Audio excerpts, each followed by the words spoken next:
What's up, guys? Welcome back to the channel. Today I want to share with you the best ways to blow your entire net worth with trading. I'm going to give you the best 5 tips to get started with immediately so you can blow your trading account. Now, before I dive into this video, quickly subscribe if you don't want to miss anything, and then let's get started. So the tips I'm about to share with you, I've also shared with Root Language and the legendary Mike Oxlong, and they have had great results. So, for example, Root actually lost his house as well. So he lost his entire net worth on his bank account, but also the house. He even lost his wife, which is probably the best thing about the situation. It just worked. He had great results with the tips, and Mike as well. He used the tips and he actually lost his entire net worth with trading within 90 days. So I suggest you pay attention. And now, without further ado, let's get started with tip number 1. And tip number 1 is trade without a plan. And it's honestly the best thing that you can do. Just open up your platform, fill in a random lot size that feels good to you at the time, use a 2-pip stop, and enter the trade. This is a very efficient way to blow your account. Now, if you lost, try to get back in as soon as possible to make the loss back immediately. And if you lose again on that impulsive trade, double your size, because if you win, you can make it all back quicker. And if you follow these steps that I give you in tip number 1, you will be able to blow your entire net worth with trading pretty quickly. Now, the next tip, which is something that also helps, is to go balls deep every single time. And you need to be trading with a risk of ruin of at least 10 and preferably even higher, because that really helps you to lose all your money. And conservative risk management, that's honestly not the best thing to do. I would say buy every breakout with huge size. So every time a new high is broken, just get in and buy. Don't wait for a retest. Don't look at the location. Just get in. And waiting for confirmations, it's just for losers, basically. You should just get in and, don't take a look at FIP levels or any confirmations that you normally use. Just get in, because that's the quickest way to do this, and you want to be quick about it, honestly. Tip number 3 is to have zero discipline in real life. And this is actually a very important one, and many people overlook this. But if you have zero discipline in real life, it will be quite easy to lose your money with trading. So the first thing is wake up whenever you feel like it. So, if you need to be trading at 8 a.m. and you feel like waking up at 10 a.m., just wake up at 10 a.m. Doesn't matter. The market isn't going anywhere. You can just trade in the afternoon, even though it's not in your plan, the plan that you didn't even make. But just wake up whenever you feel like. If you miss a session that you should be in, doesn't really matter, honestly. Trade whenever you feel like, and don't work out. Don't take care of your health. Don't try to build discipline outside of trading, because that will, harm your performance. You should really be as least disciplined as possible, and that's going to be the best way to blow your account. And obviously, try to eat as much junk food during the day as possible as well, because that will really harm your focus and your health. And, the less focused you are, the easier it is to make mistakes, and therefore, the easier it is to lose money with trading. Now, this one makes a lot of sense, and this is actually what a lot of people are already doing.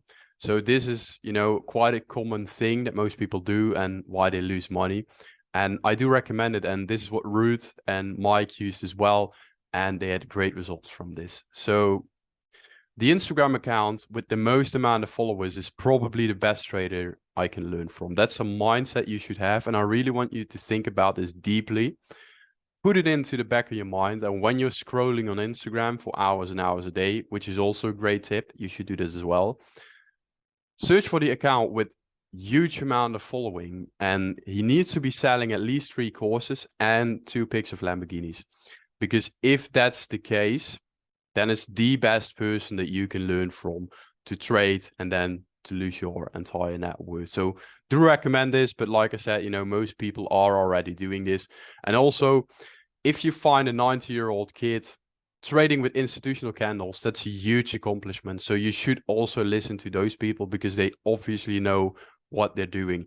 Even though they don't work at an institution and trade from their mom's basement. Apparently, they use these institutional candles, which they learned at an institution.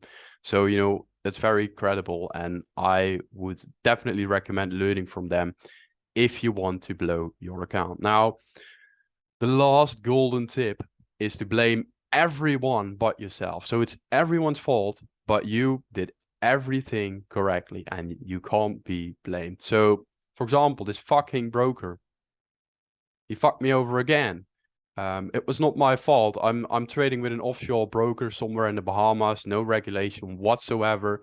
But for some reason, I got fucked over again, and it's not my fault that I trade with this broker, but no, it happened. Next thing is, I got 10 pip slippage during FOMC, and market makers are hunting me down. This is also, you know, a great thing to do, you know, trading during FOMC, day trading, 1 minute time frame, and just putting in trades just before FOMC, during FOMC, and just getting slipped all over the place. And then, you know, obviously it's the market makers that are trying to hunt you down, caring about your 10 pip stop loss. And that's, you know, it's a very good thing to blame others, because then you are not to blame. You don't have to take responsibility. And obviously we don't want responsibility as traders. We just want to blow our accounts. Now, I hope you enjoyed this video so far, but what's actually the point of this video? Now, I want you to go back over all the 5 tips I gave you and basically do the opposite. And I started this video obviously with a lot of jokes, but it's also quite serious. Most people do lose their money very, very quickly, and they don't lose their wives, hopefully, or, you know, their houses, but they do lose money with trading very quickly. And the tips I gave you are actually things that most people do. So they trade without a plan. So I want you to ask yourself, do you actually have a clear plan before you go into the markets? Do you show up at the right times? So do you have the discipline to be there when you need to be there? Do you have the discipline to work on your trading every single day, even if you're going through a bad period of results, which actually I've had the couple months, the past previous months, I had bad periods of trading, bad periods that I never experienced like this before, since, you know, I became profitable around 2 years ago. So the point is, I'm still showing up. I'm still putting in at least 3 hours a day to become a better trader. And I do recommend that you have some discipline to do this as well, build a routine to do that. The other thing is that most people follow these ridiculous gurus and they just learn from the wrong people. And that's so annoying. I find it very annoying. But then they come to me and they wonder, I can't make it. I'm still losing money. And then, yeah, who did you learn from?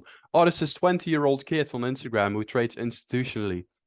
Obviously, you're never going to make it if you listen to those people. So what I want you to do is take a look at the people that you're currently following and really be like, okay, is this a good source to listen to, or is this just some guru?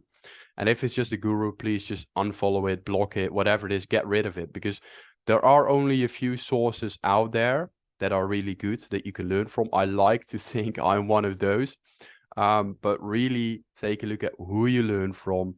Are they legit, you know, or are they just posting Lambo pictures? Ignore those as well, because if you learn from the wrong people, you will never make it.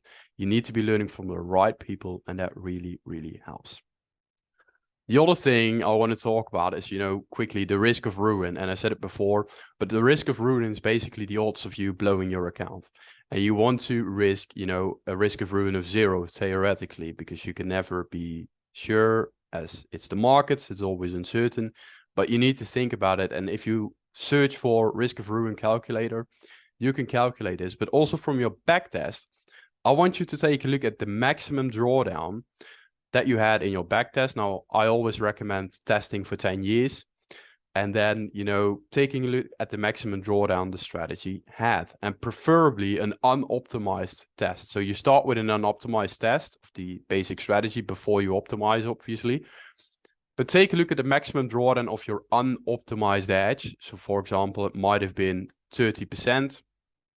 For example, you should expect that you will have that drawdown in the future, and probably even worse, because the past rhymes with the future. It's not exact. So the drawdown that you had in the past might as well be, you know, 1.5 times worse in the future when you're trading the strategy, because you build it on past data and not on future data, because obviously it's not possible. So that's what I want you to think about. And for example, if your maximum drawdown was 30%, I would expect, you know, a drawdown of 40% in real time, maybe a bit more as your maximum drawdown. And you want to adjust your risk based on that. So if you use 1% a trade in your backtest and your maximum drawdown is 45%, obviously you don't want to be risking 2% a trade in real time, because that will result in, you know, 9%, 90% drawdown, not accounting for compounding, of course, because it will be a bit less if you use compounding. But you get the point. So really think about it, plan and prepare. And then I hope you enjoyed today's video, a bit of a different style. Hopefully you enjoyed it. Leave a comment down below if you did. I might be making more videos like this. And then I thank you for watching, and I see you next week.